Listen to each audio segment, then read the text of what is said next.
Geckos are extremely popular pets, mostly due to their basic care requirements, docileness, and cuteness. Many gecko species' claim to fame is their ability to stick to walls when they're climbing or even just hanging out. But how do they do this? It's not magic, right? To understand, we'll need to dive into some physics and chemistry and also look at some super cool anatomy as well.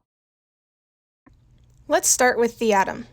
Everything is composed of atoms. Atoms are made up of protons, which are positively charged, neutrons, which have no charge, and electrons, which are negatively charged. Protons and neutrons make up the nucleus, or the center of the atom, and electrons orbit that nucleus. When two or more atoms bond, together they form a molecule. Both atoms and molecules can be neutral, positively charged, or negatively charged. Molecules can also have what's called a dipole. A dipole happens when electrons are unequally distributed, causing the ends of the molecule to have opposite charges. The main concept we need to understand in order to figure out how geckos stick to things is van der Waals forces. At any given moment, a molecule could have more electrons on one side than the other due to the constant random motion of electrons. This causes a weak dipole for that exact moment.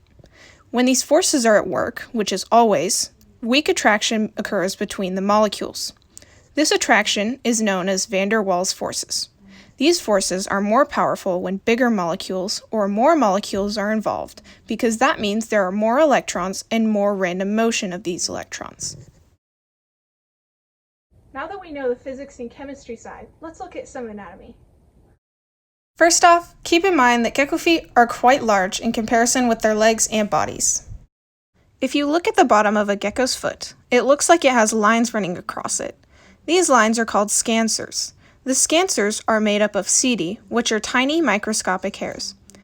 Even smaller bristle-like structures come off of each seta. These are called spatulae. Yes, like what you flip a hamburger with.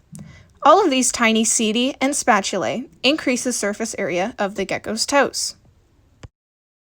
Now you know the science, so let's put it together.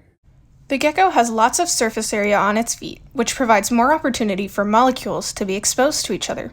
The foot is able to stick because the gecko's foot is large enough and has enough surface area to allow van der Waals forces to take maximum effect between the wall and the gecko's foot, supporting the gecko and making it so that it can hang out wherever it likes. So there you have it. Geckos stick to walls using some super cool anatomy that takes advantage of van der Waals forces. That's pretty close to magic, right?